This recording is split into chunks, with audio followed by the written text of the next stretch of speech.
ഭാഗവത നവാഹയജ്ഞത്തിന്റെ മൂന്നാമത്തെ ദിവസത്തെ പ്രഥമ പ്രഭാഷണം.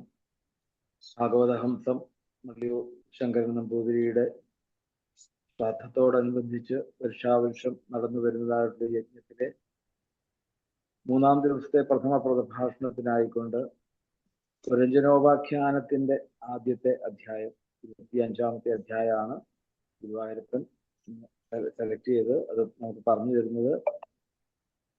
നമ്മളുടെ ഭാഗവത കുടുംബം പോലെ തന്നെ ഒരു ഭാഗവത കുടുംബം പാലക്കാട് അല്ലെ, എല്ലാവരും ഭാഗവത ഉപാസകരും അടക്കം അങ്ങനെയുള്ള പാറക്കുട്ടി ചേച്ചിയാണ് നമുക്ക് 25-ാമത്തെ അധ്യായം പറഞ്ഞത്. എല്ലാ ആചാര്യ മര്യാദകളോടും കൂടി അമ്മയുടെ പാദങ്ങളിൽ നമസ്കരിച്ചുകൊണ്ട് ഈ യജ്ഞവേദിയിലേക്ക് സാദരം ക്ഷണിച്ചു. ഹരി ഓം. എല്ലാവർക്കും നമസ്കാരം. ഗജാനനം ഭൂതഗണാതിസേവിതം കപിത്തജംബൂബലസാരഭക്ഷിതം രമാസുതം ശോകവിനാശകാരണം നമാമി വിഘ്നേശ്വര പാദപങ്കജം. സരസ്വതി നമസ്തുഭ്യം വരദേ കാമരൂപിണി വിദ്യാരംഭം കരിഷ്യാമി സിദ്ധിർഭവതു മേ സദാ. ഗുരവേ സർവലോകാനാം വിഷജേ ഭവരോഗിണാം നിധയേ സർവവിദ്യാനാം ദക്ഷിണാമൂർത്തയേ നമഃ. സദ്ഗുരുനാഥന്റെ സ്മരണയ്ക്കായി നടത്തുന്ന ഈ സത്സംഗത്തിൽ ഭഗവാന്റെ കഥകളിലൂടെ കടന്നു പോകാൻ ഒരവസരം ലഭിച്ചതിൽ വളരെ സന്തോഷം. മനു തിരുമേനിക്കും എല്ലാ സജ്ജനങ്ങൾക്കും പാദ നമസ്കാരം. ശ്രീമദ് ഭാഗവതത്തിലെ ഉജ്ജ്വലമായ ഒരു അധ്യായമാണ് രുദ്രഗീതം. വൈകുണ്ഠനാഥന്റെ ഏറ്റവും വലിയ ഭക്തൻ താനാണെന്ന് ഇതിലൂടെ മഹാദേവൻ പറഞ്ഞു തരുന്നു. രാജാവായ പ്രാചീന ബർഹിസിന്റെ പുത്രന്മാരായ പ്രജേതസുകൾക്കാണ് രുദ്രഗീതം പറഞ്ഞു കൊടുക്കുന്നത്. ഭഗവാന്റെ ഈ സ്തോത്രം ജപിച്ച്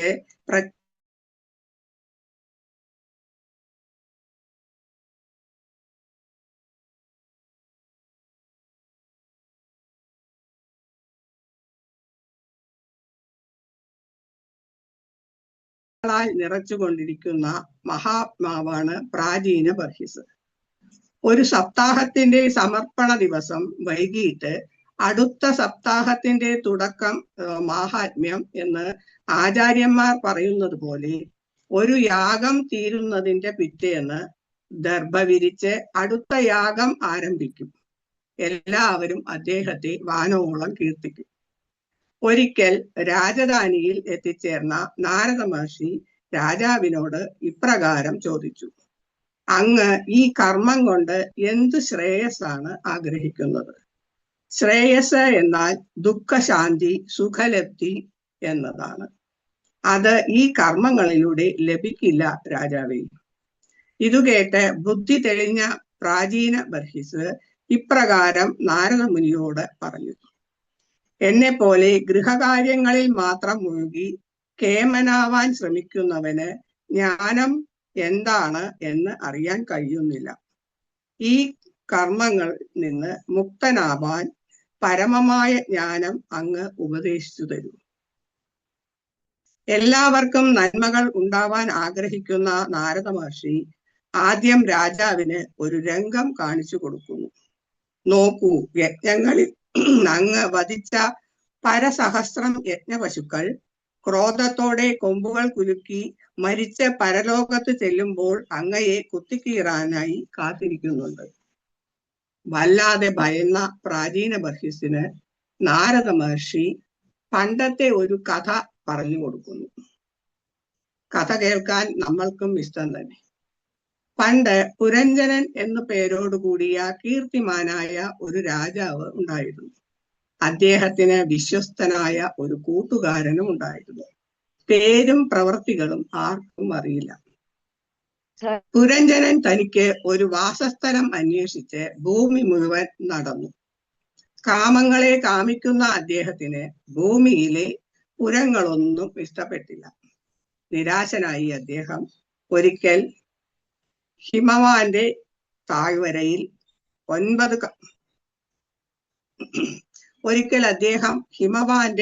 തെക്കേ താഴ്വരയിൽ 9 കവാടങ്ങളുള്ളതും ലക്ഷണമൊത്തതുമായ ഒരു കൊട്ടാരം കണ്ടെത്തി. ചുറ്റും മതിലുകളും പൂന്തോട്ടങ്ങളും കോട്ടകളും കിടങ്ങുകളും ഉണ്ടായിരുന്നു അവിടെ. എല്ലാറ്റിനും സ്വർണം, വെള്ളി, ഇരുമ്പ് എന്നിവ കൊണ്ടുള്ള താഴികക്കുടങ്ങളുള്ള ഉപഗ്രഹങ്ങളും ഉണ്ടായിരുന്നു. മാളിക നവരത്ന നിർമ്മിതവും ജ്വലിക്കുന്നതും, സഭാമണ്ഡപം, നാൽക്കവലകൾ, രഥവീതികൾ, ക്രീഡാസ്ഥലങ്ങൾ, കൊടിക്കൂറകൾ, പവിഴത്തറകൾ എന്നിവ നിറഞ്ഞതുമായിരുന്നു. ദിവ്യങ്ങളായ വൃക്ഷങ്ങൾ, ലതകൾ, കളകൂജനം മുഴക്കുന്ന പക്ഷികൾ, മൂളിപ്പറക്കുന്ന വണ്ടുകൾ, കളകള ശബ്ദത്തോടെ ഒഴുകുന്ന നീർച്ചാലുകൾ, ജലാശയങ്ങൾ, പൂക്കളുടെ സുഗന്ധം വഹിച്ച് ഇളങ്കാറ്റ്, ശാന്ത സ്വഭാവക്കാരായ മൃഗങ്ങൾ, കൂകി വിളിക്കുന്ന കുയിലുകൾ എന്നിവയെല്ലാം ചേർന്ന് അത്യന്തം സുന്ദരമായിരുന്നു ആ പുരി. പുരഞ്ജനൻ എല്ലാം നടന്നു കാണുന്നതിനിടയ്ക്ക് യാദൃശ്ചികമായി ഒരു സുന്ദരിയായ യുവതിയെ കാണുകയുണ്ടായി. അവൾക്ക് 10 ഭൃത്യന്മാരും അവരിൽ ഓരോരുത്തർക്കും 100 വീതം സൈന്യങ്ങളും ഉണ്ടായിരുന്നു. അവളുടെ അംഗരക്ഷകനായ 5 തലയുള്ള സർപ്പം അവളെ എപ്പോഴും സംരക്ഷിക്കുന്നു. ആ യുവതിയുടെ രൂപമോ 16 വയസ്സു കഴിയാത്ത ബാലിക, കാമരൂപിണി, ഭംഗിയുള്ള നാസിക, മനോഹരമായ ദന്തനിരകൾ, മിന്നുന്ന കവിൾത്തടം, സുന്ദരമായ താമരമുഖം, കർണങ്ങൾ പട്ടുവസ്ത്രം ധരിച്ച് പൊന്നരഞ്ഞാണം അണിഞ്ഞിരിക്കുന്നു. തടിച്ച അരക്കെട്ട്, ശ്യാമവർണം. എന്തിനു പറയുന്നു, സുരസുന്ദരിയായ അവൾ ഒരുവനെ കാത്തിരിക്കുന്നവളാണ്. അവളുടെ കടക്കൻ നോട്ടത്തിൽ ആകൃഷ്ടനായ പുരഞ്ജനൻ അവളോട് മൃദുസ്വരത്തിൽ അവളെ കുറിച്ച് അന്വേഷിക്കുന്നു. അവളുടെ സൗന്ദര്യത്തെ പുകഴ്ത്തി പറയുന്നു. സുന്ദരി പുഞ്ചിരിച്ചുകൊണ്ട് മറുപടി പറഞ്ഞു: ഹേ വീരപുരുഷ, എന്റെയും അനുയായികളുടെയും മാതാവ്, പിതാവ്, ബന്ധുക്കൾ, കുലം എന്നിവയൊന്നും എനിക്ക് അറിയില്ല. ഞാൻ ഇപ്പോൾ ഇവിടെയാണെന്ന് മാത്രം അറിയുന്നു. ഞാൻ വസിക്കുന്ന ഈ പുരം നിർമ്മിച്ചത് ആരാണെന്നും അറിയില്ല. അങ്ങയുടെ ആഗമനം മഹാഭാഗ്യമായി ഞാൻ കരുതുന്നു. കാമസുഖങ്ങൾ കാംക്ഷിക്കുന്ന അങ്ങ് എന്റെ കൂടെ ഈ നവദ്വാരപുരത്തിൽ ജീവിച്ചാലും. അനുരാഗബദ്ധരായ അവർ വിവാഹിതരായി ആ രാജധാനിയിൽ പ്രവേശിച്ച് 100 വർഷക്കാലം ആടിപ്പാടി ജീവിച്ചു. നാരദ മഹർഷി രാജാവിനോട് തുടർന്ന് പറയുന്നു: ആ പുരത്തിന്റെ നായകന് സഞ്ചരിക്കാൻ മുകളിലേക്ക് 7 കീഴ്പോട്ട് 2 കവാടങ്ങൾ ഉണ്ടായിരുന്നു. 5 എണ്ണം കിഴക്കുഭാഗത്ത്, 1 തെക്കോട്ട്, 1 വടക്കോട്ടും, 2 എണ്ണം പടിഞ്ഞാറോട്ടും. ഇവയുടെ പേരുകളും ഇതിലൂടെ പുരഞ്ജനന്റെ സഞ്ചാര രീതിയും പറഞ്ഞു കൊടുത്തു. കിഴക്ക് ഗദ്യോതം, ആവിർമുഖി കവാടങ്ങൾ. യുമാൻ എന്ന ചങ്ങാതിയോടൊപ്പം വിഭ്രാജിതം എന്ന രാജ്യത്തേക്ക് അദ്ദേഹം യാത്ര പോകുന്നു. കിഴക്ക് നളിനി, നാളിനി എന്ന കവാടങ്ങൾ. അവധൂതൻ എന്ന ചങ്ങാതിക്കൊപ്പം സൗരഭം എന്ന ദേശത്തേക്ക് പോകുന്നു. കിഴക്ക് മുഖ്യ എന്ന കവാടം രസജ്ഞൻ എന്നിവരോടൊപ്പം വിപണനൻ എന്നിവരോടൊപ്പം ആപണം, ബഹൂദനം എന്നീ ദേശത്തേക്ക് പോകുന്നു. തെക്ക് പിതൃഹു എന്ന കവാടം ശ്രുതധരൻ എന്ന സഖാവിനോടൊപ്പം ദക്ഷിണ പാഞ്ചാലത്തേക്ക് പോകുന്നു. വടക്ക് ദേവഹു എന്ന കവാടം ശ്രുതധരനോടൊത്ത് ഉത്തര പാഞ്ചാലത്തിലേക്ക് പോകുന്നു. പടിഞ്ഞാറ് ആസുരി കവാടം ദുർമദൻ എന്ന സുഹൃത്തിനോടൊപ്പം ഗ്രാമകം എന്ന ദേശത്തേക്ക് പോകുന്നു.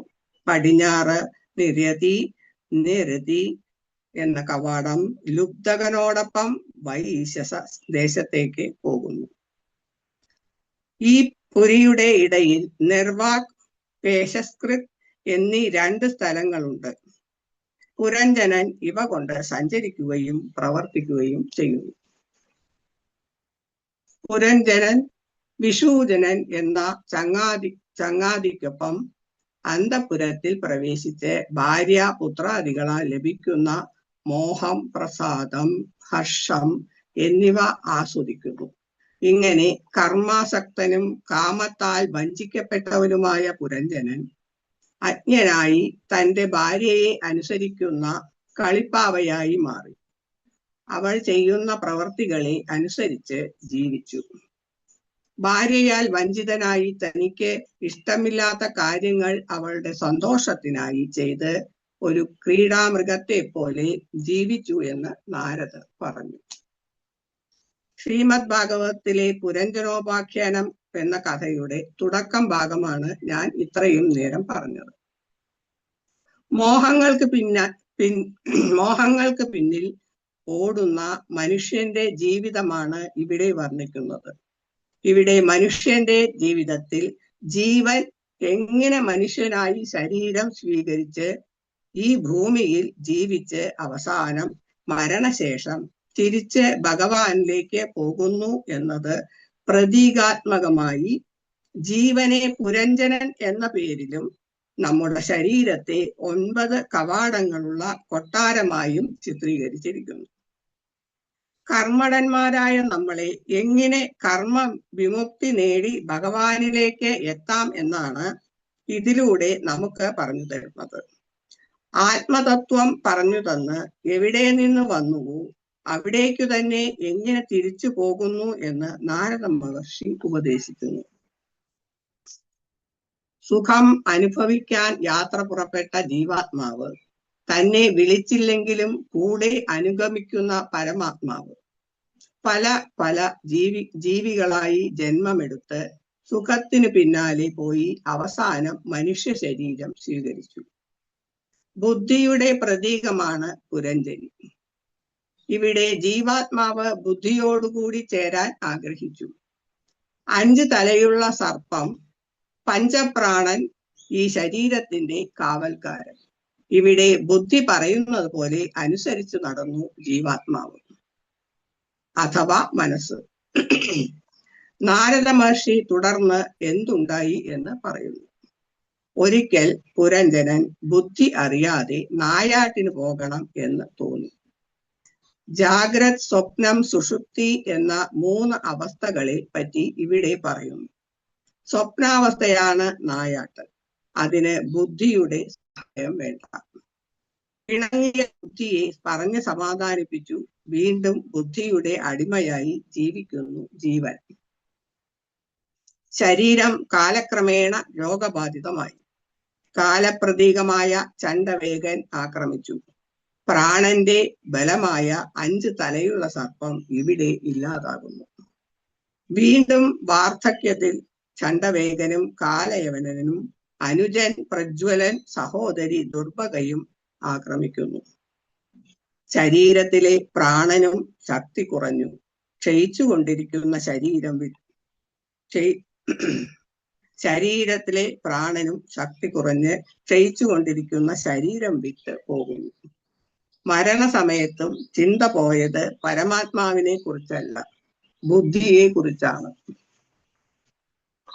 ആ ചിന്തയോടെ ജീവൻ വെടിഞ്ഞ് ഒരു സ്ത്രീയായി ജനിച്ചു. അന്തേ നാരായണ സ്മൃതി എന്നത് ഓർത്തതേയില്ല, അത് പരിശീലിച്ചില്ല. വിദർഭ രാജാവിന്റെ പുത്രിയായി ജനിച്ചു. മകളെ വിവാഹപ്രായമായപ്പോൾ മലയധ്വജൻ എന്ന ബ്രാഹ്മണന് അദ്ദേഹം വിവാഹം ചെയ്തു കൊടുത്തു. ബ്രാഹ്മണൻ എന്നത് സത്സംഗം ആണ്. നല്ല ഗുരുനാഥനെ ലഭിച്ചു. ഏതു ജന്മത്തിൽ സത്സംഗം ലഭിച്ചാലും ജീവൻ രക്ഷപ്പെടും. ഭാഗവതത്തിൽ ഉടനീളം സത്സംഗ മഹിമയെയാണ് പറയുന്നത് എന്ന് നമുക്കറിയാം. കാലക്രമേണ അവർ രണ്ടുപേരും കാട്ടിലെത്തി ഭഗവാനെ ഭജിച്ചു. മലയധ്വജൻ വിഷ്ണുപാദം പോയി. സതി അനുഷ്ഠിക്കാൻ ഒരുങ്ങിയ വിദർഭ രാജകുമാരിയെ എന്നും ശ്രദ്ധയോടെ കൂടെ ഉണ്ടായിരുന്ന പരമഹംസം, അതായത് പരമാത്മാവ് തടഞ്ഞു. ജീവാത്മാവിനെ പരമാത്മാവ് ആശ്വസിപ്പിച്ചു. ഇത്രയും കാലം നീ സുഖം കിട്ടുമെന്ന് ആഗ്രഹിച്ച് നടന്നു. ഞാൻ എപ്പോഴും കൂടെ ഉണ്ടായിരുന്നു. പക്ഷേ ഒരിക്കലും നീ എന്നെ കുറിച്ച് ചിന്തിച്ചില്ല. എന്തെല്ലാം കർമ്മങ്ങൾ ചെയ്തു. അതിൽ നിന്ന് എന്ത് സുഖം ലഭിച്ചു? ഇപ്പോൾ സത്സംഗത്തിലൂടെ നീ ആത്മാവിനെ അറിഞ്ഞു.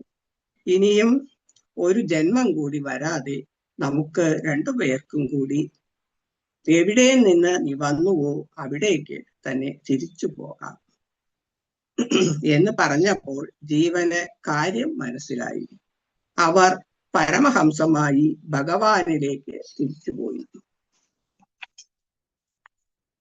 നാരദ മഹർഷിയിൽ നിന്നും പുരഞ്ജനോപാഖ്യാനം ശ്രവിച്ച പ്രാചീന ബർഹിസിന് തന്റെ ജീവിത ലക്ഷ്യത്തെക്കുറിച്ച് തിരിച്ചറിവുണ്ടായി.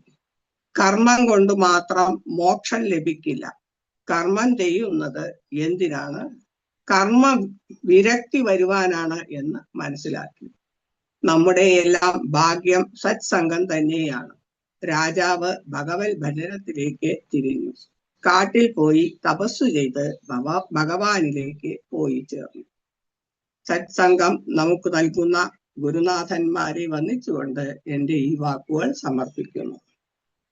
കായേന വാചാ മനസേന്ദ്രിയൈർവാ ബുദ്ധ്യാത്മനാ വാ പ്രകൃതി സ്വഭാവാത് കരോമി യദ്യത് സകലം പരസ്മൈ നാരായണായേതി സമർപ്പയാമി. രാധേശ്യാം. ഹരി ഓം.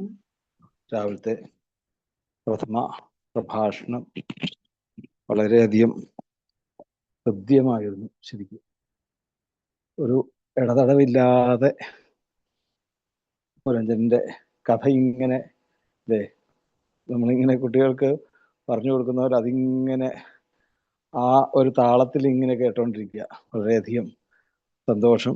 എന്തായാലും ഇനിയും ധാരാളം കഥകൾ പറയാൻ അമ്മയ്ക്ക് സാധിക്കട്ടെ.